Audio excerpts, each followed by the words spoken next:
Are you planning a trip to Miami and looking for the perfect place to stay? Look no further than Yotel Miami.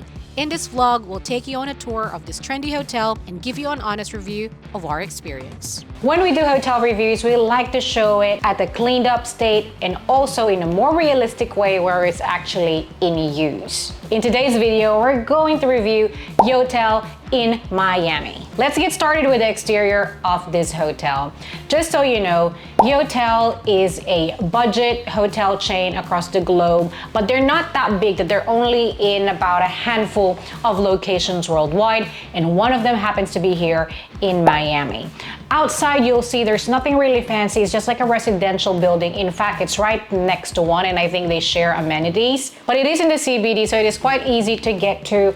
Upon entry, you'll see their purple signage, so it's very easy to spot. If you grab an Uber from the airport or a cab, it shouldn't be too hard to get to. If you go to their site and look at the FAQ, it would say they would have a valet parking outside. They do not, and they don't have a doorman waiting for you as well, as it is a budget hotel. In fact, it is locked, so be conscious of that. They either gotta let you in, or if you've already checked in, you will get your pass and you can use this to open up the door. During the daytime, it's open. It was only at nighttime. That was Wade trying to correct me. As you come in, there will be a receptionist at the lobby. It is not manned 24/7, probably up to 10 p.m. I would say, as any typical budget hotels would have. However, they have about 3 check-in kiosks, and we tried to use that because the receptionist was actually very busy when we checked in, and it was quite late. Now, I'd probably say midnight or 11 p.m. perhaps, because we got here a bit late that Thursday when we checked in. We love a self-service, but you don't get to talk to people, which could be a good and a bad thing. And at that point, we were so tired and we just preferred to get in straight away. And we don't have to worry about tips. Because you carry your own bag. So here's how it works. You get to that kiosk, you select check-in or check-out, you put your details in. That could be either your name, confirmation number, how many nights you're booking in.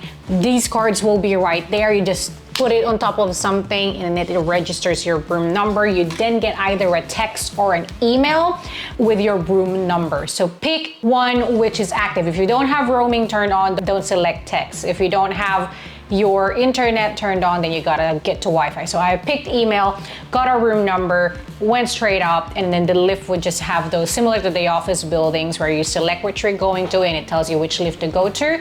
That way it doesn't get too crowded. It wasn't that busy anyway, so it's all good. We did have trouble checking in because in the option to put first name, they actually put my full name, my first and my middle name. So we had to wait for the receptionist to finish serving another person, and he told us those details, and then we checked in anyway to the kiosk. I don't know if he actually does any check-in. He wasn't the friendliest, I would say, but does not matter. It's still a very good hotel. This is the room in its use state. Wade's getting dressed. We are going to explore downtown Miami today. This is the room. This is the entirety of the room. It's very basic as you can expect.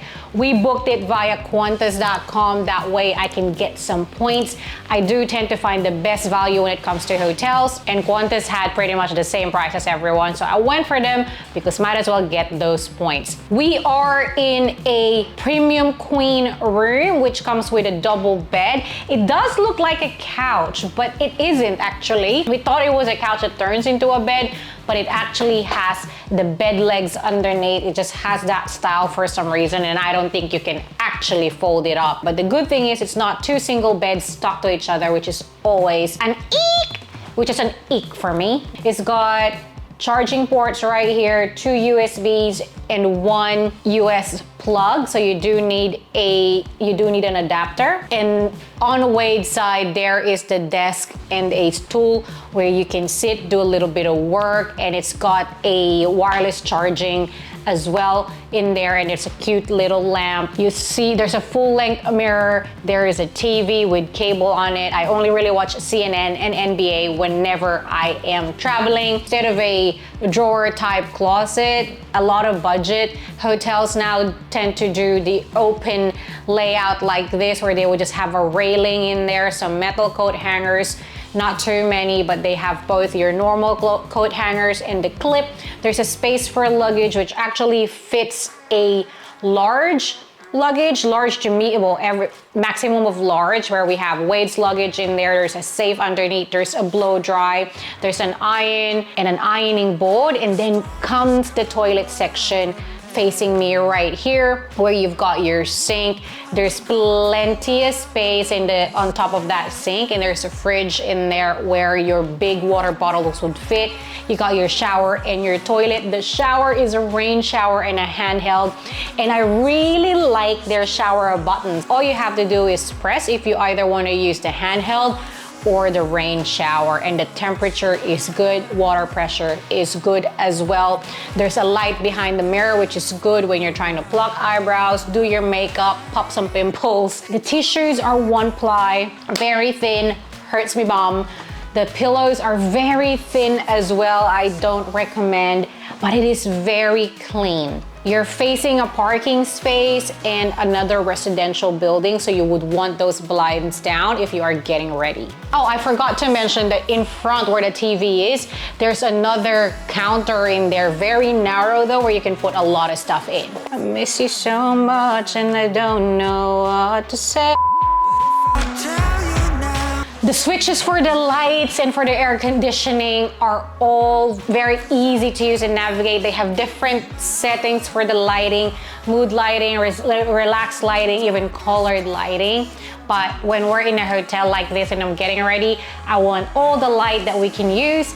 And then when we obviously try to relax, we want it dimmer, so which is perfect. So how much did this cost us? We are here for 4 nights and that's cost us $1,302.22 Australian dollars, that is. And then there is a resort fee here in Miami. I don't know if it's in Florida overall, but that is a $221.09. And that resort fee will be paid either upon check-in or maybe, well, it says here check-in, but we didn't pay for it upon check-in. Although we gave our credit card, we tapped your credit card upon check-in anyway. That is a total of $1,523.31 AUD. That is roughly $381 a night, which is still a bit, yeah, actually, no, you know what, inflation. Hotels are very expensive these days. You're in the CBD in Miami, it's in a really good location. What are your dining options? We like to eat, so it's very important that good food is available nearby. At the resort, they have a bar and a restaurant where you can have breakfast. We did not give it a go. It was very busy when I got down just earlier today. Outside of breakfast, you don't really see anyone hanging about in there, so we haven't given it a go. However, in and around the area, there are plenty to eat and drink given that you are in the CBD. In fact, one of the restaurants that I really wanted to try based on my research is only a 2-minute walk away from here. You literally walk out, turn right, turn left. It's in a block, and we were there. And then there's another cocktail bar called Jaguar Sun just around the corner as well. So you're in the heart of it. So even if the hotel food is probably questionable, in and around you, there are plenty to try. There's a 7-Eleven, there is a Cuban restaurant open 24 hours. The first night we got here, it was close, it was midnight and we were so hungry, that place was still open. Amenities, as you can expect, are very limited. In fact, in the room, there is no food, there's no toothpaste, comb, anything. You probably have to ask for all of those. And the food and drinks, there are some downstairs where you can pay for upon entry or you go down. And you don't even have to deal with staff yet again. All you have to do is bring your card and tap on. They do not have a pool. They do have a gym, which we haven't used, which I think they share with the property. But what's really good about this place is location. If you stay at South Beach, it would be very expensive, depending on what you really want to do. And I talked about that in this vlog on your 8 top travel planning tips. It depends on what you really like and what you're going to do, where you're going to be spending most of your time. And what we found, that most of the things that we want to do are on this side of the island. And in South Beach, we were just there for 1 day, spent it all in there, and everything else this side. So we decided to stay in here. This one is not in the, like if you are in Sydney, on George Street. So it's not on that hub street, but still very close. There's a shopping center or a mall nearby, near the East Berkeley area. It's so close to Little Havana. Even driving to South Beach doesn't really take that long, especially if you go off peak.